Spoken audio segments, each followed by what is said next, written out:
My name is Patricia and I am 42 years old. I am a single mother to a beautiful 20-year-old daughter named Maya.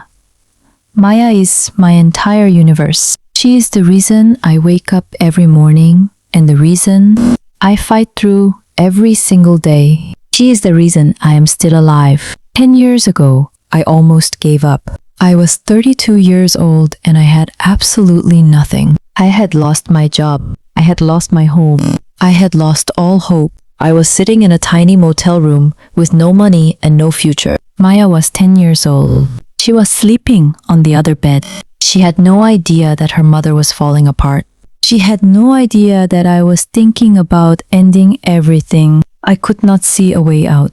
I could not see a future. I could not see any reason to keep going. But I could not leave Maya alone. I could not abandon her like everyone else had abandoned me. So I sat down and I wrote her a letter. I wrote it because I thought I would not survive the night. I wrote it because I wanted her to know how much I loved her. I wrote it because I wanted her to know that she was the best thing that ever happened to me. I wrote it because I wanted her to know that none of it was her fault.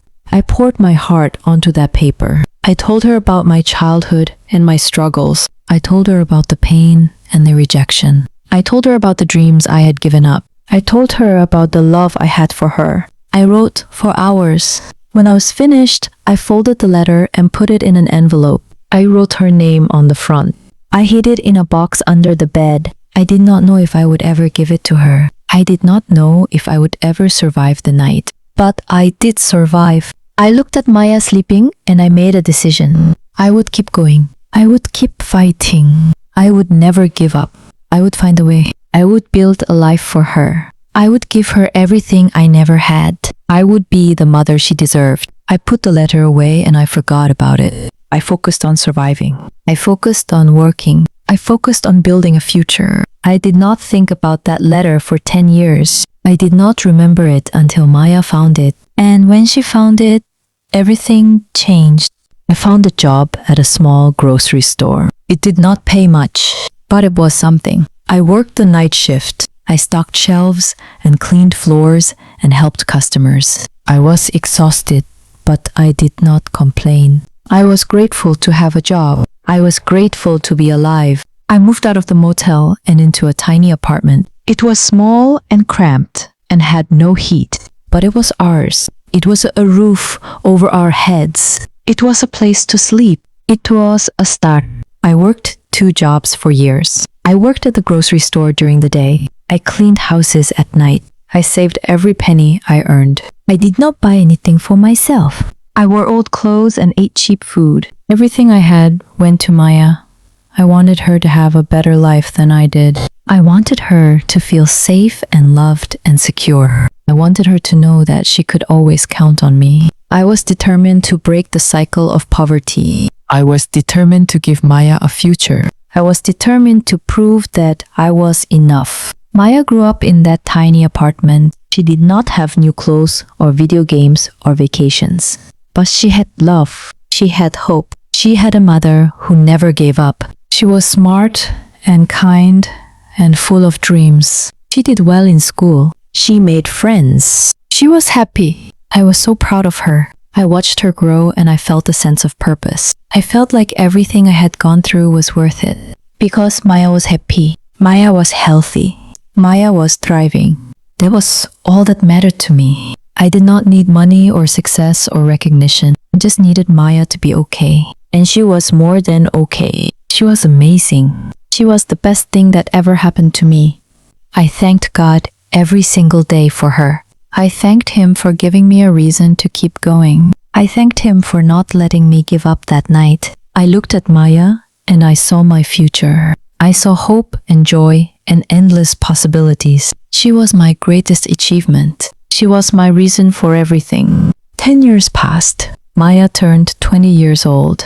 She was in college studying psychology. She wanted to help people who had gone through trauma. She wanted to be a therapist. She wanted to make a difference. I was so proud of her. She was everything I ever dreamed she would be. One day she was cleaning my room. She was helping me organize my closet. She found a box under the bed. It was old and dusty and covered in cobwebs. She opened it and found the letter. She did not know what it was. She did not know I had written it. She brought it to me and said, "Mom, what is this?" I looked at the envelope and I felt my heart stop. I had forgotten about that letter. I had forgotten about that night. I had forgotten about the pain and the darkness. I took the envelope from her hands. I said, "It is nothing, baby. Just an old letter." She looked at me with curious eyes. She said, "Mom, why does it have my name on it?" I did not know what to say. I had never told her about that night. I had never told her how close I came to giving up. I had never told her about the darkness that I had felt. I did not want to burden her with my pain. I did not want her to feel guilty. I did not want her to know that her mother had almost given up. But she was 20 years old. She was an adult. She deserved to know the truth. I sat her down and I told her everything. I told her about the motel room. I told her about the darkness. I told her about the letter. She listened without saying a word. When I finished, she was crying. She said, "Mom, I never knew. You were always so strong. You never showed me that you were struggling." I said, "I did not want you to worry. I did not want you to see me broken. I wanted to protect you." She hugged me and said, "You did protect me. You protected me from everything. You gave me a beautiful life. You are the strongest person I know." I held her and I cried. I cried because I was grateful. I cried because I was proud. I cried because I had survived. I had come so far from that motel room. I had built a life that I never thought was possible. And Maya was the reason for all of it. Maya asked if she could read the letter. I hesitated at first. It was so personal. It was so raw. It was so vulnerable. I had written it at the darkest moment of my life. I was not sure if I was ready to share it.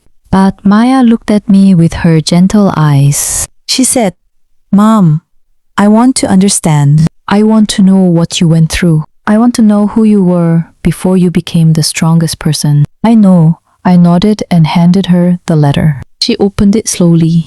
She read it quietly. I watched her face as she read. I saw her eyes well up with tears. I saw her hand tremble. I saw her heart break.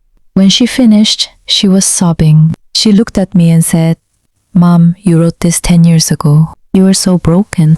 You were so hopeless. But you survived. You kept going. You built a life for us. You gave me everything." She hugged me tightly. She said, "I am going to do something with this letter. I am going to show it to the world. I am going to use it to help people." I did not understand what she meant. I said, "What do you mean, baby?" She said, "I am going to share your story. I am going to share this letter. I am going to show people that they can survive anything, that they can overcome any struggle, that they can build a life from nothing, just like you did." I did not know how to feel. Part of me was proud. Part of me was scared. The letter was so personal. It was so raw. It was so vulnerable. I was not sure if I was ready to share it with the world. But Maya was determined. She said, "Mom, this letter is your gift to the world. It is your gift to everyone who is struggling. It is your gift to everyone who feels like giving up. I am going to use it to inspire others. I am going to use it to make a difference." Maya asked for my permission to share the letter. I thought about it for a long time. I thought about the pain and the darkness. I thought about the motel room and the hopelessness. I thought about the journey I had traveled. I had come so far. I had built a life from nothing. I had given Maya everything. I had proven that I was strong. I had proven that I was resilient. I had proven that I was enough. I decided to let her share it. I decided to let my story be a light for others. I decided to let my pain become someone else's hope. Maya posted the letter on social media.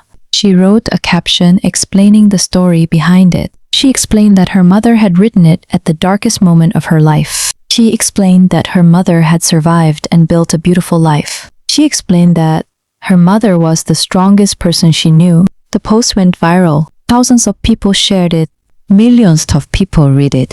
People from all over the world reached out to us. They told us that the letter had given them hope. They told us that they were also struggling, but they would keep fighting. They told us that they were inspired by my story. I was overwhelmed by the response. I did not expect it. I did not think anyone would care about my story. But they did. They cared because they had been through similar struggles. They cared because they had felt similar pain. They cared because they needed hope. My story gave them that hope. Maya started a foundation called The Letter. She used the letter to raise awareness about mental health and homelessness. She gave speeches and held events. She shared my story and inspired thousands of people. I was so proud of her. I was so grateful for her. She had taken my pain and turned it into purpose. She had taken my darkness and turned it into light. She had taken my brokenness and turned it into beauty. Maya's foundation grew quickly. She received donations from all over the world. She used the money to help struggling single mothers. She provided housing and job training and counseling. She gave them the same hope that I had been given. She gave them the same chance that I had been given. She was changing lives. She was making a difference. She was doing what I never could. I was so proud of her. I watched her speak at conferences and events. I watched her share my story with thousands of people. I watched her inspire others to keep going. I saw the impact she was making and I felt a sense of peace. I had done something right. I had raised a daughter who cared about others. I had raised a daughter who wanted to make a difference. I had raised a daughter who was changing the world. Maya told me that I was the inspiration for everything she did. She told me that my strength had taught her to be strong. She told me that my love had taught her to love. She told me that my resilience had taught her to never give up. I hugged her and cried. I cried because I was proud. I cried because I was grateful. I cried because I had survived. I had come so far from that motel room. I had built a life that I never thought was possible. I had raised a daughter who was changing the world. And that was the most beautiful thing of all. Maya started a podcast called The Letter. She interviewed single mothers from all over the world. She shared their stories and struggles. She created a community of support and hope. The podcast became hugely popular. Listeners wrote in to say that it had changed their lives. They said that they felt less alone. They said that they felt seen and heard. They said that they felt understood. Maya was doing what I never could. She was using her voice to lift others up. She was using her platform to make a difference. And I was so incredibly proud of her. Years passed. Maya continued her work. The foundation grew and helped thousands of families. The podcast reached millions of listeners. My story had become a global inspiration. I never expected that. I never expected that a letter written in a dark motel room would change so many lives. I never expected that my pain would become someone else's hope. I never expected that my struggle would become someone else's strength. But it did. It did because I survived. It did because I kept going. It did because I believed in myself when no one else did. I look back at that night in the motel room and I feel a sense of gratitude. I am grateful that I did not give up. I am grateful that I found the strength to keep going. I am grateful that I wrote that letter because that letter saved my life. Then it saved others. I have made peace with my past. I have forgiven my parents. I have forgiven myself. I have let go of the anger and the shame. I have embraced the person I have become. I am strong. I am resilient. I am enough. I have learned that our pain can become our purpose. Our struggles can become our strength. Our darkness can become our light. I have learned that we are never truly alone. There is always someone who cares. There is always someone who needs us. There is always someone who believes in us. We just have to believe in ourselves first. I have learned that we have to be our own cheerleader. We have to be our own support system. We have to be our own source of hope. Because sometimes there's no one else to do it. Sometimes we are all we have. And that is okay because we are enough. We have always been enough. We just have to realize it. Today I am 42 years old. I have a beautiful home and a successful career. I have a daughter who is changing the world. I have peace and joy and gratitude. I have come full circle. I have turned my pain into purpose. I have turned my rejection into triumph. I have turned my darkness into light. I never thought I would be here. I never thought I would survive that night in the motel room. But I did. I survived. I thrived. I built a life of purpose and meaning. And I am so proud of who I have become. I want every single person watching this to know something. No matter how hard life gets, do not give up. Keep going. Keep fighting. Keep believing. Your breakthrough is coming. Your miracle is on the way. And one day you will look back and smile. You will realize that every struggle was worth it. Every tear was worth it. Every sleepless night was worth it. Because you made it. You survived. You thrived. And that is the most beautiful victory of all. My story is not just about a letter. It is about survival. It is about strength. It is about a mother who refused to let her daughter see her broken. It is about a daughter who took her mother's pain and turned it into purpose. It is about a family that refused to be defeated. I look at Maya and I see my reflection. I see strength. I see resilience. I see hope. She is everything I ever wanted to be. She is everything I ever dreamed of. She is my greatest achievement. She is my reason for everything. I will never let anyone hurt her. I will protect her with everything I have. I will give her the life she deserves. And I will never break a promise to her. Because that is what a good mother does. That is what love looks like. That is what strength feels like. This is my story. This is my truth. And I am sharing it with you so that you can find your own strength, so that you can find your own voice, so that you can find your own path. Because you deserve it. You deserve happiness. You deserve success. You deserve love. And you will have all of it. Just keep going. Just keep believing. Just keep fighting. And one day, you will look back and say, I did it. I made it. And I am so proud of myself. That day will come. I promise you, it will come. So hold on. Hold on tight. Because the best is yet to come.